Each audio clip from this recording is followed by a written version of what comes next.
اور حضرت عبداللہ ابن زبیر رضی اللہ تعالیٰ عنہ آپ کو محاصرے کے اندر، گھیرے کے اندر رکھا گیا، اور آپ کو اطلاع ملی کہ یزید بدبخت ادھر دمشق کے اندر 64 ہجری کے اندر 39 سال کی عمر کے اندر اور شراب کے نشے کے اندر دھت ہو کر کہیں پر شکار کھیلنے کے لیے جا رہا ہے، اور گھوڑے سے گرتا ہے، اس کی گردن کی ہڈی ٹوٹ جاتی اور وہیں تڑپ تڑپ کر مر جاتا ہے۔ عزیز محترم، اب اس بدبخت کی جو موت ہے وہ بڑی بھیانک ہوئی، بڑی دردناک موت ہوئی۔ بعض علماء کرام نے کہا کہ گھوڑے سے گرا اور اس کی گردن کی ہڈی ٹوٹ گئی، اور بعضوں نے کہا کہ یزید کولنج کے مرض کے اندر مبتلا ہو کر تڑپ تڑپ کر مر گیا، اور بعضوں نے کہا کہ اس کو استسقاء ہو گیا تھا، پیٹ کا مرض لاحق ہو گیا تھا جس کے سبب تڑپ تڑپ کر وہ مر گیا، اور بعضوں نے کہا کہ طاعون کے مرض کے سبب وہ بلک بلک کر مر گیا۔ بہرحال جس انداز سے بھی موت ہوئی، اس کی موت دردناک ہوئی۔ عزیز محترم، ظالم کا جو انجام ہے وہ بہت برا ہوتا ہے۔ عزیز محترم، دیگر جو لوگ کربلا کے میدان کے اندر جنہوں نے امام عالی مقام امام حسین رضی اللہ تعالیٰ عنہ اور آپ کے گلشن کو، آپ کے خانوادہ کو شہید کیا، اور ان کا کردار تھا، اللہ رب العزت نے ان کو دردناک عذاب عطا فرمایا۔ جب وہ مرے تو لوگ خوف کھاتے تھے، بھیانک موت ان کو آتی تھی۔ عزیز محترم، ابن سعد یہ وہ شخص ہے جس نے امام عالی مقام امام حسین رضی اللہ تعالیٰ عنہ کے سر انور کو کاٹنے کا حکم دیا، کہا تھا کہ امام عالی مقام کے سر کو کاٹ دیا جائے۔ اب اس کا انجام کیا ہوا؟ مختار سقفی اس نے کہا کہ کل میں ایسے شخص کو ماروں گا جس کے مارنے سے ملائکہ بھی خوش ہوں گے اور مومنین بھی خوش ہوں گے۔ اب دوسرے دن مختار سقفی نے ابن سعد کو گھر سے بلوایا، اپنے کوتوال کو کہا کہ جاؤ ابن سعد کو بلا کر لاؤ۔ ابن سعد تو نہ آیا، اس نے اپنے بیٹے حفص کو روانہ کیا، کہا جاؤ مختار سقفی کی بات سن کر آؤ۔ مختار سقفی کے پاس جب اس کا بیٹا حفص پہنچا تو اس نے پوچھا کہ تمہارا والد کہاں ہے، ابن سعد کہاں ہے؟ کہا میرا والد گھر کے اندر خلوت نشین ہو چکا ہے، اب اس نے اپنے آپ کو بند کر لیا ہے۔ اب مختار سقفی نے کہا کہ اس وقت اس نے اپنے آپ کو بند کیوں نہ کیا جس وقت امام عالی مقام کے سر انور کو کاٹ رہا تھا؟ اس وقت اس نے اپنے آپ کو گمنامی کے اندر کیوں نہ لے گیا؟ اس وقت اس نے اپنے آپ کو خلوت نشین کیوں نہ کیا جب کربلا کے اندر اہل بیت اطہار پر ظلم و ستم کر رہا تھا؟ لہذا اس نے اپنے کوتوال کو حکم دیا، کہا جاؤ عمر بن سعد کا سر کاٹ کر لے آؤ۔ اب وہ کوتوال ابن سعد کے گھر جاتا ہے، ابن سعد نے اپنے آپ کو چھپایا ہوا ہے، وہ شخص ابن سعد کا سر کاٹ کر مختار سقفی کے پاس لے آتا ہے، اور مختار سقفی ابن سعد کے بیٹے حفص سے پوچھتا ہے کہ بتاؤ یہ سر کس کا ہے؟ وہ جب سر کو دیکھتا ہے تو کہتا ہے انا للہ و انا الیہ راجعون، یہ میرے والد کا سر ہے، اب میرے والد کی موت کے بعد میرے جینے کا کوئی مزہ نہیں۔ مختار سقفی نے کہا کہ تو بالکل ٹھیک کہتا ہے، اور اس نے اپنے کوتوال کو حکم دیا، کہا کہ حفص کو بھی قتل کر دیا جائے۔ اب ابن سعد کو بھی قتل کیا گیا اور اس کے بیٹے حفص کو بھی قتل کیا گیا۔ تاریخ طبری کے اندر علامہ طبری نے لکھا ہے کہ جب ان دونوں کو قتل کیا گیا اور مختار سقفی نے کہا کہ دیکھو باپ کی جو موت ہے، جو قتل ہے، وہ امام حسین کا بدلہ ہے، اور بیٹے کی جو موت ہے، جو بیٹے کو قتل کیا گیا ہے، وہ علی اکبر کا بدلہ ہے۔ اگرچہ یہ سر اس سروں کے برابر نہیں ہو سکتے، اگرچہ یہ قتل ان قتلوں کے برابر نہیں ہو سکتے، مگر ایک چھوٹی سی خواہش ہے کہ یہ سر، باپ کا جو سر ہے وہ امام حسین کے قتل کا بدلہ ہے، اور بیٹے کا قتل علی اکبر کے قتل کا بدلہ ہے۔ عزیز محترم، عمر ابن سعد کو یوں ہلاک کیا گیا اور یہ اس طرح مارا گیا۔ دوسرا شخص خولی تھا جس نے امام حسین رضی اللہ تعالیٰ عنہ کے سر انور کو جسم سے جدا کیا تھا، جس نے امام حسین کے سر کو کاٹا تھا۔ حاضرین محترم، مختار سقفی نے خولی کو پکڑنے کے لیے اپنی فوج کو روانہ کیا۔ خولی اپنے گھر کے اندر چھپا ہوا تھا اور اس نے اپنی بیوی سے کہا کہ باہر جو فوج آئی ہے اسے کہو کہ خولی گھر کے اندر موجود نہیں ہے۔ بیوی باہر آئی، اس نے زبان سے تو کہا کہ خولی گھر کے اندر نہیں ہے، مگر ہاتھوں سے اشارہ کیا، کہا کہ فلاں کمرے کے اندر موجود ہے۔ چونکہ بیوی اس سے نفرت کرتی تھی، جب سے وہ امام حسین کا سر انور گھر لایا تھا تب سے خولی کی بیوی اس سے نفرت کرتی تھی۔ اب وہ مختار سقفی کی فوج اس کے گھر کے اندر داخل ہوئی اور اس کو پکڑ کر مختار سقفی کے پاس لایا گیا، اور مختار سقفی نے اس کو شاہراہ عام پر اس کو کھڑا کیا اور اس کے گھر والوں کو بلا کر گھر والوں کے سامنے اس کو قتل کر دیا گیا، اور قتل کر کے اس کو وہاں پر زندہ جلا دیا گیا۔ قتل کیا گیا اور قتل کرنے کے بعد اس کی لاش کو جلا دیا گیا۔ تو یہ بھیانک انجام، یہ اس طرح اس کی دردناک موت ہوئی۔ تیسرے نمبر پر ایک شخص تھا شمر ذل جوشن، جس نے امام حسین رضی اللہ تعالیٰ عنہ آپ جب زخمی ہو کر زمین پر گرے تو کربلا کے اندر لوگوں کے اندر کھلبلی مچ گئی۔ امام حسین پر لوگ حملہ نہیں کر رہے تھے چونکہ امام زمین پر گر پڑے تھے، اور شمر ذل جوشن وہ بدبخت تھا جس نے آگے بڑھ کر لوگوں کو ابھارا، کہا آؤ امام عالی مقام پر حملہ کرو۔ یہ شمر، اس نے کربلا کے اندر یہ کردار ادا کیا، اور اس نے امام عالی مقام کے خانوادے کے خیموں کو اس نے جلانے کا حکم دیا اور خیموں کو تباہ و برباد کرنے کا حکم دیا۔ یہ بدبخت، اس کی بھی موت دردناک ہوئی۔ حاضرین محترم، ابو عمرہ اس نے شمر ذل جوشن کا پیچھا کیا اور اس کو پکڑ کر اس کی لاش کو اس کو کاٹا گیا اور اس کے سر کو کاٹ کر اپنے پاس رکھا اور اس کے نچلے دھڑ کو اس نے کتوں کے سپرد کر دی۔ اب دیکھیے کربلا کے میدان کے اندر جنہوں نے جس طرح کردار ادا کیا، اللہ رب العزت نے ان کو اسی طرح ہی دردناک عذاب کیے۔ دنیا کے اندر بھی ذلت اور رسوائی عطا فرمائی، اور آخرت کے اندر بھی اللہ رب العزت ذلت اور رسوائی عطا فرمائی۔ حاضرین محترم، ایک شخص جس کا نام مالک بن نصیر بدی تھا، وہ شخص اس نے جب امام عالی مقام امام حسین رضی اللہ تعالیٰ جب فرات کے کنارے پر پہنچے پانی لینے کے لیے، اس شخص نے امام عالی مقام کے سر انور پر ایک سخت لوہے کا ایک اعضا مارا، اور جس کے ساتھ امام عالی مقام رضی اللہ تعالیٰ عنہ آپ کا سر انور زخمی ہو گیا اور سر انور سے خون بہنے لگا۔ اب اس کی موت کیسے واقع ہوئی؟ حاضرین محترم، مختار سقفی نے حکم دیا، کہا اس کے دونوں ہاتھوں کو کاٹ دیا جائے اور دونوں پاؤں کو کاٹ دیا جائے۔ اب اس کے دونوں ہاتھوں کو کاٹ دیا گیا، دونوں پاؤں کو کاٹ دیا گیا، اور کہا کہ اس کو چھوڑ دیا جائے، حتیٰ کہ وہ تڑپ تڑپ کر مر گئے۔ اس کو مارا نہیں گیا، دونوں ہاتھوں کو کاٹا گیا، دونوں پاؤں کو کاٹا گیا، اور تڑپ تڑپ کر وہ وہیں پر ہلاک ہو گیا، مر گیا۔ اور ایک اور شخص تھا حکیم بن طفیل تائی، اس نے حضرت عباس رضی اللہ تعالیٰ عنہ آپ کے لباس پر اور اسلحہ پر قبضہ کر لیا تھا اور امام عالی مقام کو تیر مارا تھا۔ اللہ رب العزت نے اس کو بھی بھیانک موت عطا فرمائی۔ اس کو ایک کمرے کے اندر بند کیا گیا، اور مختار سقفی کی فوج نے ایک گھر کے اندر بند کر کے اس کو برہنہ کر کے اس کو تیر مارے، اتنے تیر مارے کہ تیر مار مار کر اس کو ہلاک کر دیا گیا۔ حاضرین محترم، اسی طرح ایک اور شخص تھا زید بن رقاد۔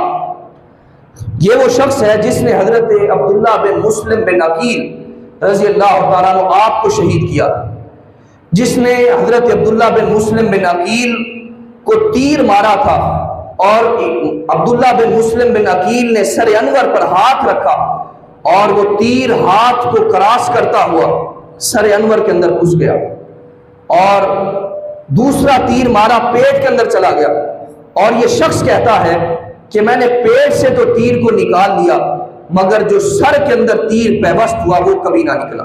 حاضرین محترم، اب اس کا انجام کیا ہوا؟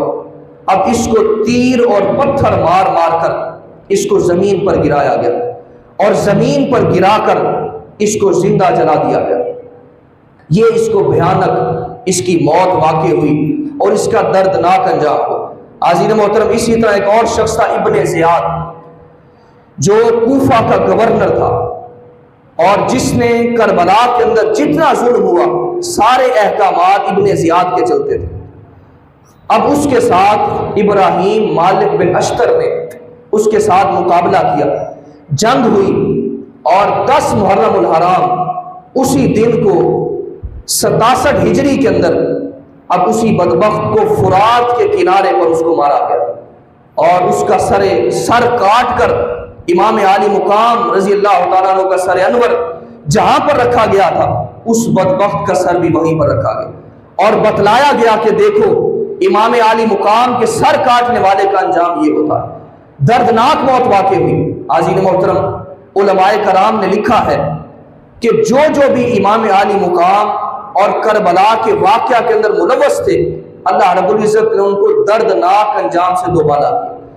دردناک اموات واقع ہوئی اور 6000 کوفی مختار سقفی کے ہاتھوں قتل ہوئے جو کربلا کے واقعہ کے اندر شریک تھے، اور کچھ لوگ ایسے تھے جنہوں نے مختار سقفی کے ہاتھوں تو نہ چڑھے مگر اللہ رب العزت نے ان کو ایسی بیماریاں عطا فرمائی، کبھی چیچک کا مرض ان کو لاحق ہوا، کبھی طاعون کا مرض لاحق ہوا، اس کے اندر انہوں نے دردناک انداز کے اندر تڑپ تڑپ کر مر گئے۔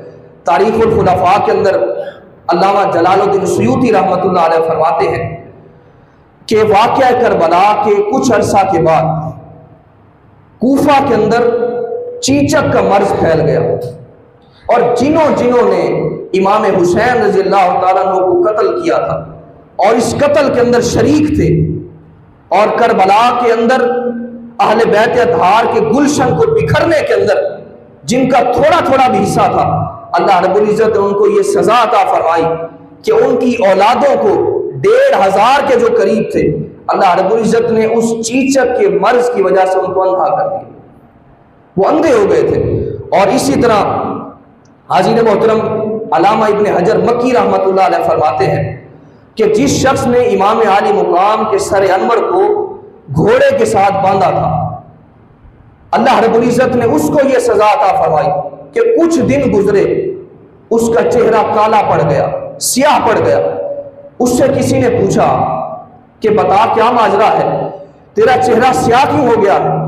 اس نے کہا کہ جب سے میں نے امام عالی مقام کے سر انور کو اپنے گھوڑے سے باندھا تھا تب سے اسی دن سے رات کو 2 آدمی میرے پاس آتے ہیں اور مجھے پکڑ کر ایک دردناک آگ کے پاس لے جاتے ہیں اور اس آگ پر مجھے منہ کے بل لٹا کر مجھے گھسیٹتے ہیں، اس وجہ سے میرا چہرہ کالا پڑ گیا اور یہ واقعہ تب سے میرے ساتھ دہرایا جا رہا ہے۔ اور اسی انداز سے علماء کرام نے لکھا کہ وہ تڑپ تڑپ کر وہ شخص بھی وہیں پر مر گیا۔ حاضرین محترم، ایک اور شخص تھا جس نے حضرت علی اصغر جو 6 ماہ کا جو لخت جگر تھا اس کو جس نے حلق کے اندر تیر مارا تھا، اللہ رب العزت نے اس کو بھی دردناک انجام سے دوبالا فرمایا۔ حاضرین محترم، اس کا انجام کیا ہوا؟ اس کو پیٹ کے اندر اتنی شدید گرمی پیدا ہوئی جیسا کہ آگ جل رہی ہو، اور پیٹ پر آگ لگ رہی تھی، اتنی شدید گرمی پیدا ہوتی اور پیٹھ پر شدید سردی محسوس ہوتی۔ اب سامنے اس پر پانی چھڑکا جاتا اور اس کو پنکھوں کے ساتھ اس کے پیٹ کو ٹھنڈا کرنے کے لیے اس پر پانی بھی پھینکا جاتا اور ہوائیں بھی چلائی جاتی، مگر پیٹھ پر سردی کو کم کرنے کے لیے آگ جلائی جاتی تھی۔ اور وہ شخص اتنا پیاس کے اندر بلکتا تھا حتیٰ کہ اس کو دودھ پیش کیا جاتا، ستو دیا جاتا، مگر جب وہ دودھ پیتا، ستو پیتا، اس کی پیاس ختم نہیں ہوتی۔ اور اتنا پانی پی گیا، اتنا دودھ پی گیا، اتنا ستو پی گیا، حتیٰ کہ پیتے پیتے تڑپ تڑپ کر اس کا پیٹ پھٹ گیا اور اس کے ساتھ وہ مر گیا۔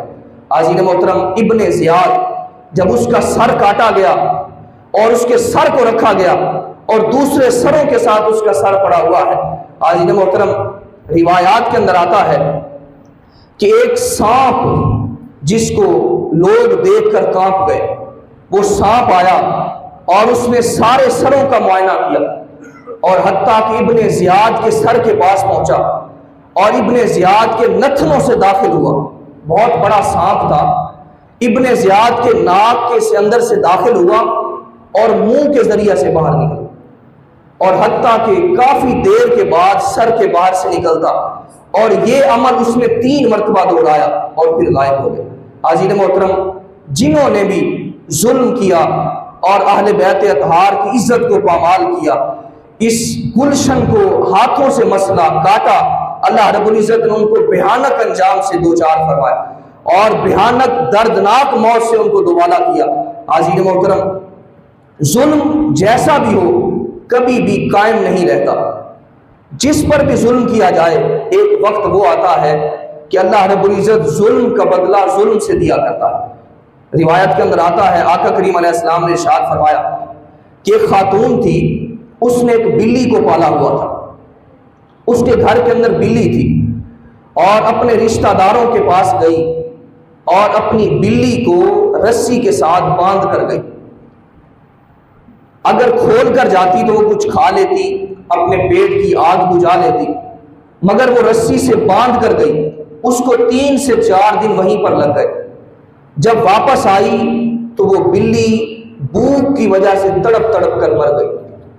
اب اللہ رب العزت نے اس ظلم کا اس کو عذاب یہ عطا فرمایا کہ جب وہ مری، اللہ رب العزت نے اسی بلی کو اس پر مسلط کر دی اور وہ بلی اس کا گوشت نوچتی ہے اور قیامت تک اس کا گوشت نوچتی رہے گی۔ عزیز محترم، جب کسی پر ظلم کیا جاتا ہے اللہ رب العزت ظلم کا بدلہ ظلم سے دیتا ہے۔ تو اسی طرح ایک آخری روایت آپ کے سامنے پیش کرتا ہوں۔